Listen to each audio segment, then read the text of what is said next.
Siempre es un privilegio poder estar ante la grey del Señor y agradezco a mi Padre Eterno de que me dé esta bendición de poder compartir su santa palabra con todos ustedes y quiero saludarlos con todo mi amor, con todo mi cariño. Pasa a vosotros, hermanos. Y si gustan tomar su lugar.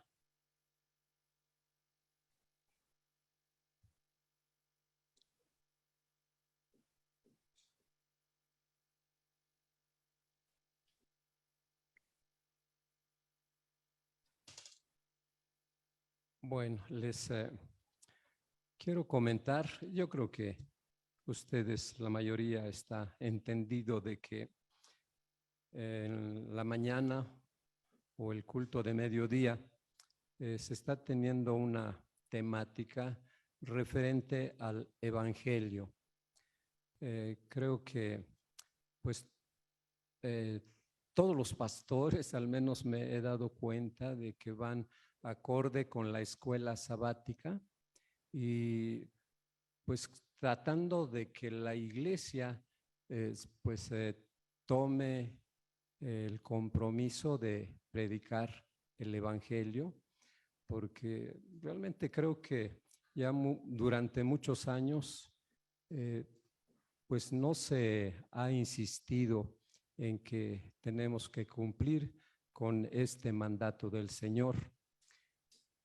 Y pues que yo recuerde hace muchos años que había varios hermanos que eran evangelizadores y eran prácticamente muy pocos.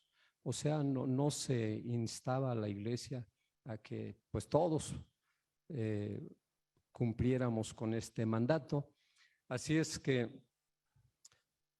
pues a mí me parece excelente de que ahora estén insistiendo mucho en que la iglesia pueda participar en este trabajo. Y el tema de este mediodía es viviendo el Evangelio. Y ya desde el título, pues nos está desafiando a que vivamos el Evangelio. ¿Y qué sería para nosotros el vivir el Evangelio? Y pues les diré lo que yo entiendo, lo que yo comprendo, de que vivir el Evangelio es predicarlo, es compartirlo, es llevar el mensaje de vida a los que viven en tinieblas, a los que están sumidos en la idolatría, porque realmente creo que en la iglesia la mayoría de nosotros pues estamos también conscientes y conocemos perfectamente pues, lo que es el Evangelio. Si no todos, por lo menos la mayoría. Así es que vamos a iniciar y ya vimos el texto que tenemos base en Hechos capítulo 18. Era la lectura que hizo nuestra hermana Areli. En el versículo 9, 10 y 11. Este es, vamos a decir el texto base y recordando un poquito lo que se ha visto en los versículos anteriores respecto a Pablo. Él acababa de salir de la ciudad de Atenas, Grecia, y había contemplado ahí en esta ciudad cómo estaba inmersa en la idolatría. Y entonces dice que Pablo sentía ese dolor, esa tristeza, esa angustia de contemplar que toda la ciudad tenía templos, pues casi en cada esquina, y si no, pues tenían altares, y esto pues a mí me trae a la mente que si contemplamos nuestra ciudad, creo que también estamos en la misma situación de que hay templos de diferentes grupos religiosos y también muchos altares, y allí sí pues creo que es de la religión popular en donde ellos son los que han abarcado, han extendido sus terrenos en donde pueden poner templos muy grandes y luego altares, a veces hasta afuera de los templos, a un lado, en las esquinas, y la gente pues lo acepta también. Incluso hay muchas familias que afuera ponen sus altares, y pues yo creo que deberíamos de sentir lo mismo que el apóstol Pablo.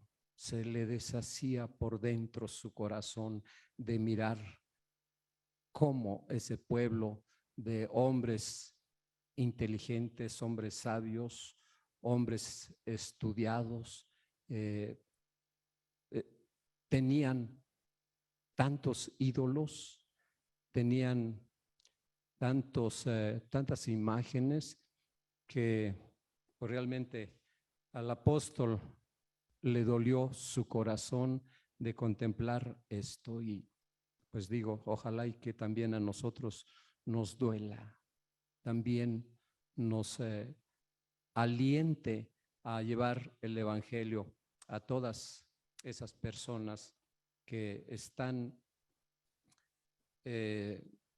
viviendo en el reino de tinieblas, en el reino de la ignorancia.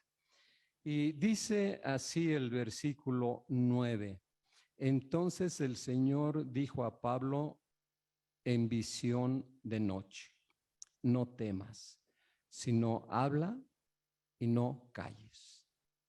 Y porque yo estoy contigo y ninguno pondrá sobre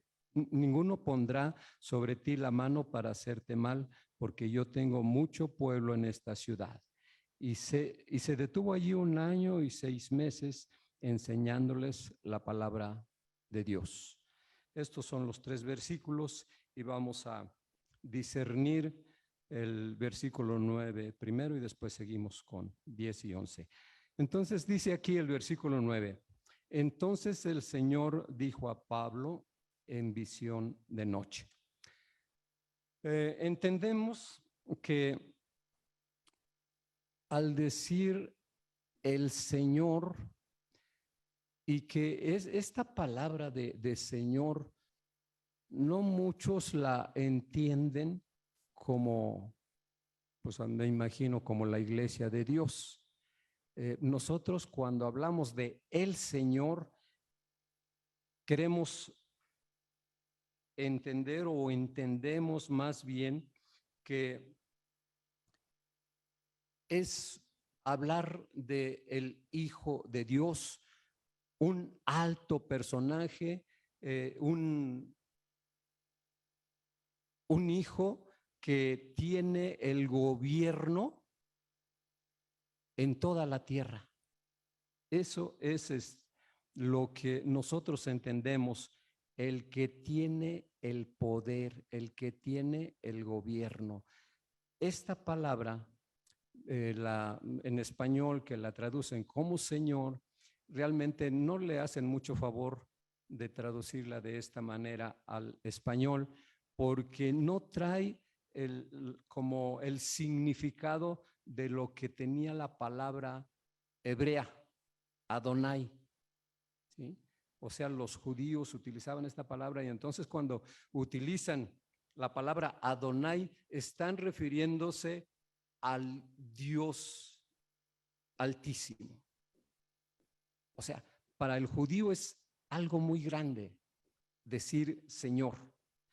Y en griego también tenían una palabra que era kurios, y kurios también se refería a un alto personaje, a una persona que era el dueño, que era el amo y quien tenía el poder, quien tenía el mando podría ser en alguna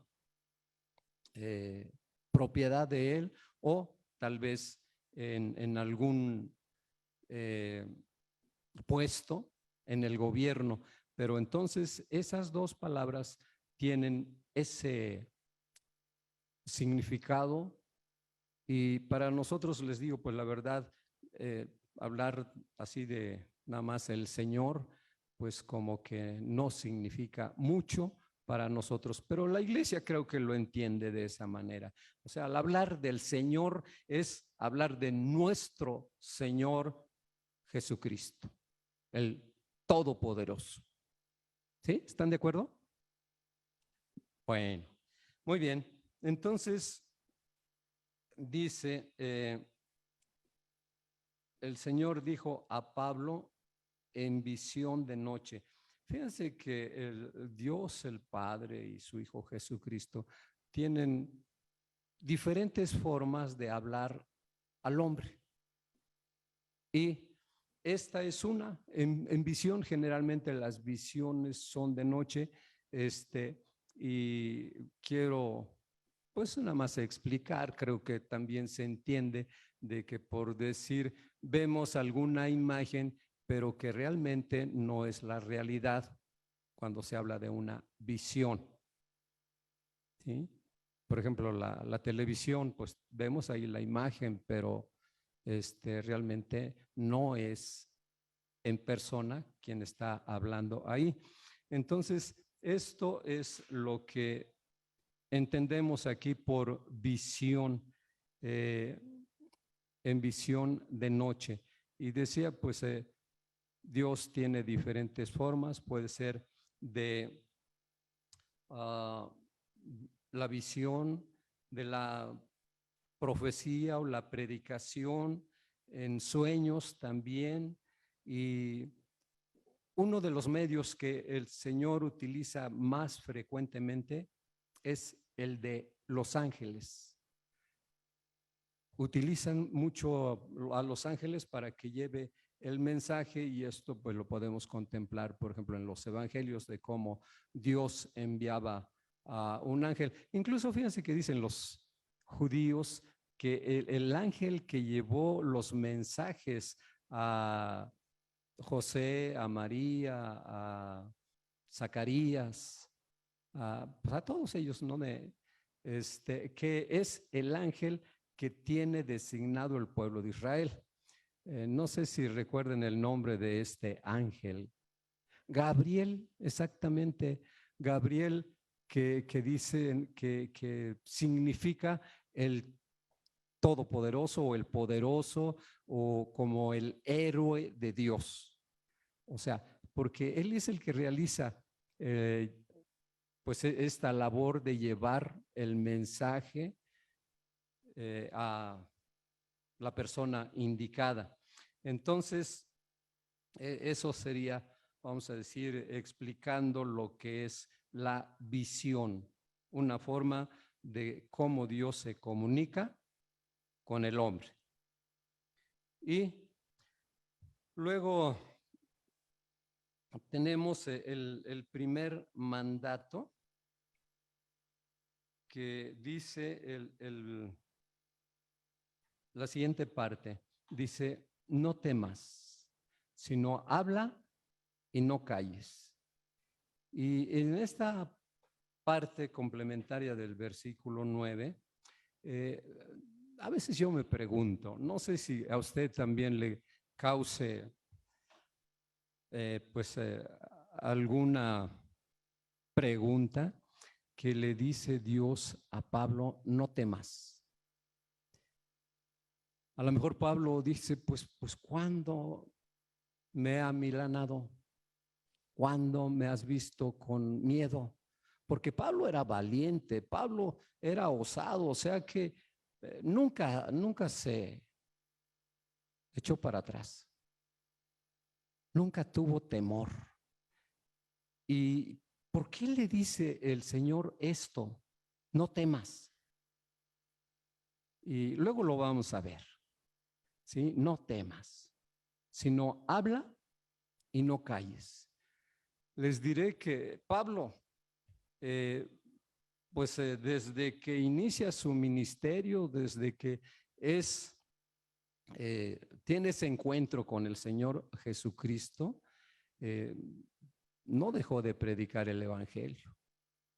Él mismo decía, pues he llenado a toda Asia del evangelio, o sea, todo. Realmente yo diría que Pablo es también el héroe de Dios, porque cómo trabajó predicando el evangelio. Pero quizá aquí pudiéramos contemplar eso de no temas, en que no tengas miedo, sé valiente. ¿Por qué decíamos, por qué le dice esto el Señor a Pablo? Bueno, porque miren, realmente Pablo ya había sufrido mucho y quizá su estado de ánimo había venido a menos, como que su anhelo, su interés por predicar el evangelio. Dios conoce el corazón de los hombres. Dios conocía el corazón de Pablo y ya ven que pues, lo habían apedreado, ya lo habían azotado y lo habían maltratado mucho en diferentes lugares y por lógico yo pienso como ser humano se sentía ya cansado Pablo, ¿sí? Se sentía como que realmente qué difícil es predicar el evangelio. Y el Señor queriendo alentarlo, le dice, no temas, sé valiente. ¿Y por qué le dice esto? Vamos a ver en el versículo 10 que le dice, porque yo estoy contigo. Y esta es una razón poderosa para alentar a Pablo. No temas, porque yo estoy contigo. ¿Y qué forma tan hermosa de el Señor de poder alentar a su siervo?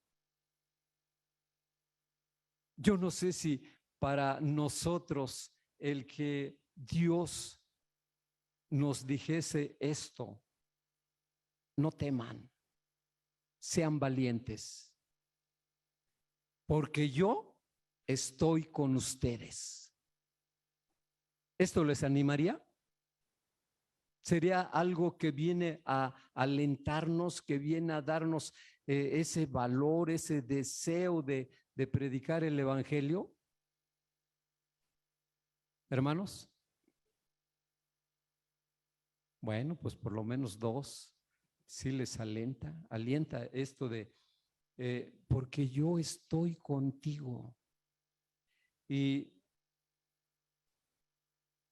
esto quiere decir el Señor de que Él no deja solo a su pueblo. Si Él nos manda a hacer un trabajo, a realizar una acción, Él nos va a ayudar, Él nos va a capacitar. O sea, no estamos solos. O sea, si Dios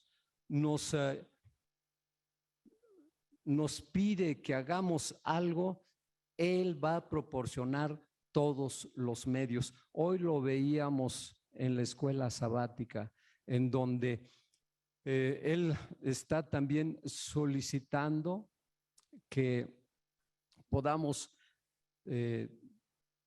pues llevar el evangelio, pero porque Él nos está capacitando, nos está empoderando con su gracia. Yo no sé si ustedes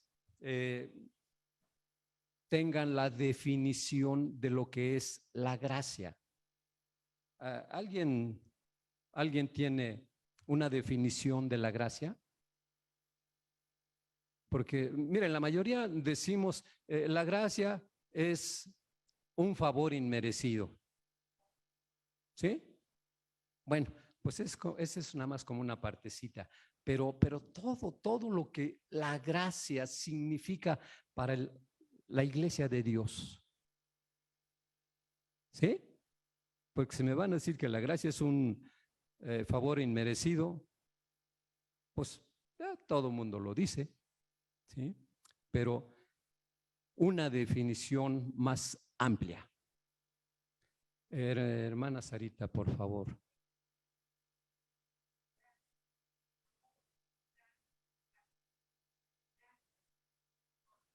Ajá. Son sinónimos y pues está bien, pero miren, yo les voy a decir como la definición de lo que es la gracia. Dice lo que la iglesia de Dios cree. La gracia es se me fue la palabra, cuando no cuesta. El gratuito, eso es. La gracia es el gratuito e inmerecido favor del amor de Dios. Perdón, la gracia es el gratuito e inmerecido amor de Dios que se digna tener por el pecador. Está más bonito, ¿no? Más completo. A ver si lo aprendimos. La gracia es el gratuito e inmerecido amor de Dios en favor del pecador. ¿Ya se lo aprendieron? A ver, ¿quién puede repetirlo? Les ayudo. La gracia es el gratuito e inmerecido amor de Dios en favor del pecador. Y esto me fascina, me encanta. O sea, cómo es de esa gracia, es el amor de Dios, o sea, en palabras mías.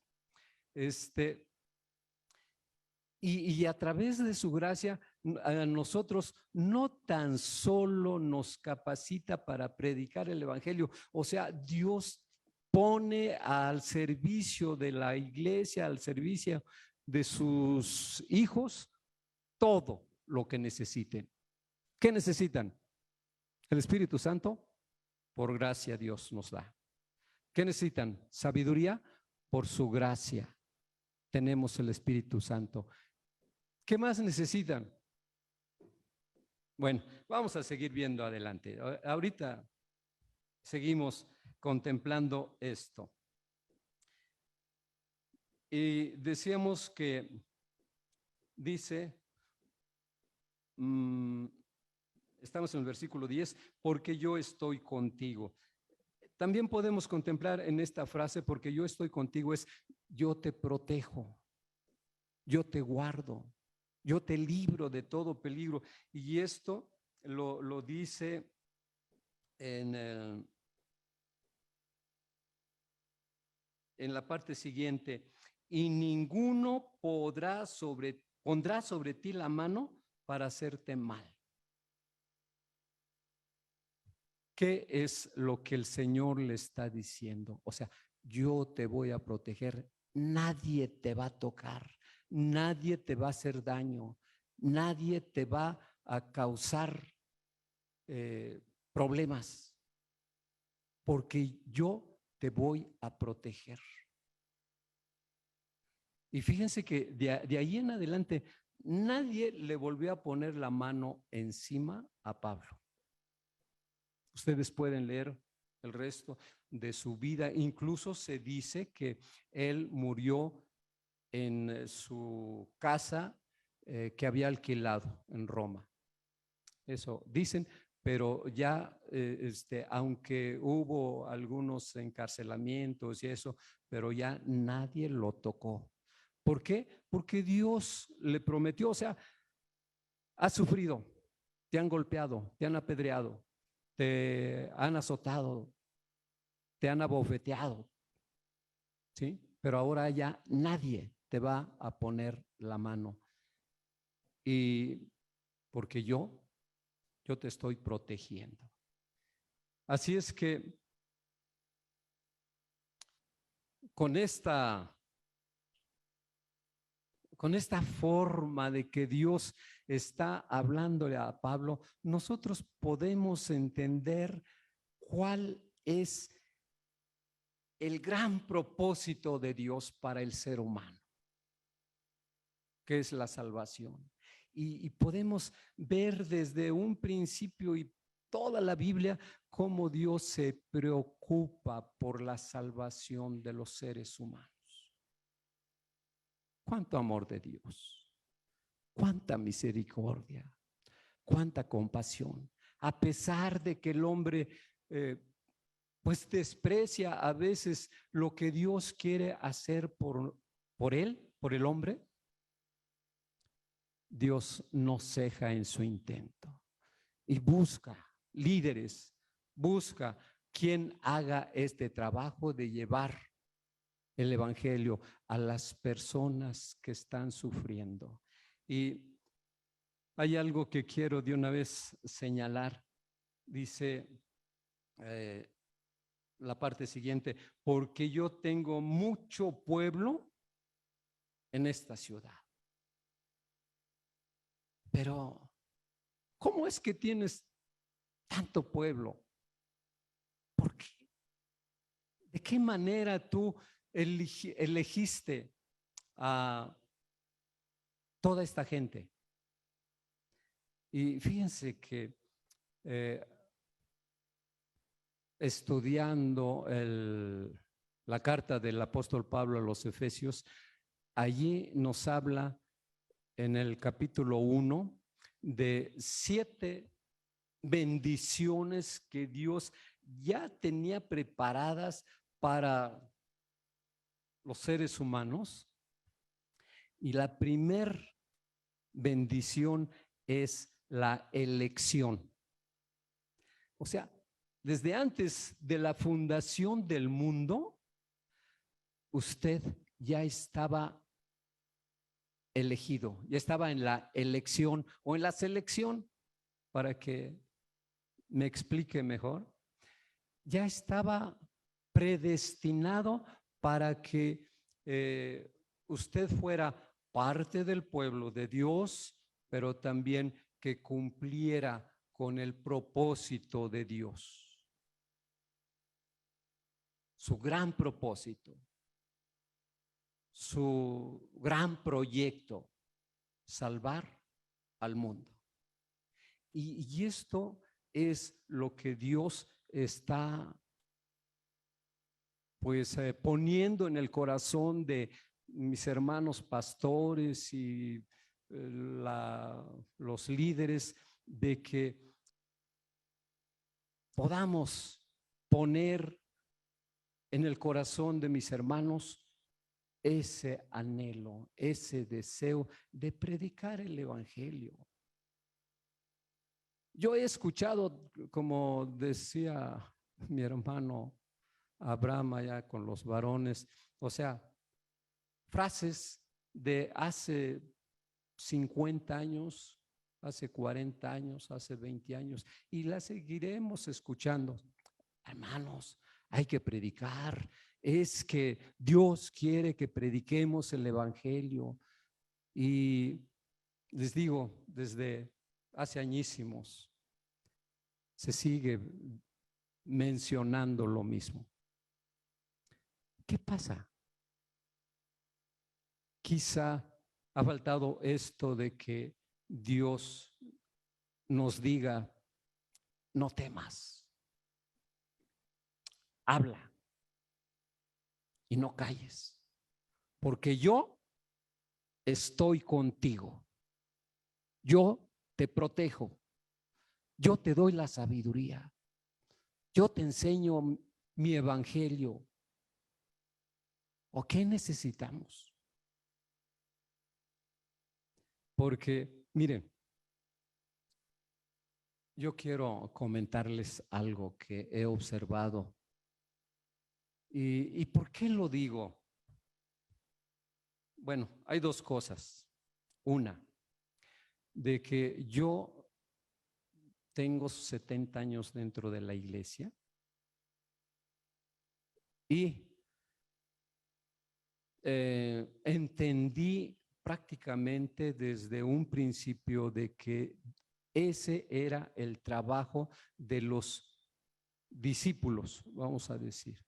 Y ya desde mi pueblo, tenía yo 10 años cuando yo empecé a hablarles del evangelio allá en mi pueblo, a mis compañeros en la escuela. Y teníamos un grupo que pertenecíamos ya a la Iglesia de Dios. ¿Sí? De allí me vine a los 13 años para México y seguí predicando el evangelio. Y hasta el día de hoy sigo predicando el evangelio. Y hay muchos hermanos que yo escucho que también predican de que hay que predicar el evangelio y que hay que llevar el mensaje de vida a las gentes, pero desde, vamos a poner 20 años para acá, yo no he visto que traigan a alguien a los pies del Señor Jesús. ¿Sí? Entonces, ¿qué? Ese sería algo que les digo, yo entendí que hay que predicar el evangelio. Ahora, el otro punto es de que a veces lo que he podido darme cuenta que nosotros no hemos entendido ampliamente lo que es el evangelio. Y esto es algo importante, porque cuando nosotros comprendemos lo que realmente significa el evangelio para nosotros y para nuestros familiares, es cuando nace en nosotros ese deseo de llevar el mensaje de amor, el mensaje del amor de Dios a nuestros seres queridos, a nuestros vecinos, a nuestros hermanos, a la gente. Ahora, ¿qué es lo que realmente significa el evangelio para nosotros? Y diríamos que son dos cosas que también yo así lo entendí allá. Que un día nosotros tendremos que estar ante el tribunal de Cristo y se nos va a preguntar, oye, yo te di un talento, te di 3, te di 5 talentos, ¿y qué hiciste con ellos? ¿Y cuál será nuestra respuesta? Decía mi hermano Abraham, es que nosotros fuimos elegidos para producir, pero yo de acuerdo a este texto, fuimos elegidos para hacer el quehacer que Dios nos manda. ¿Sí? Esto es lo que Dios quiere. Y aquí lo estamos contemplando.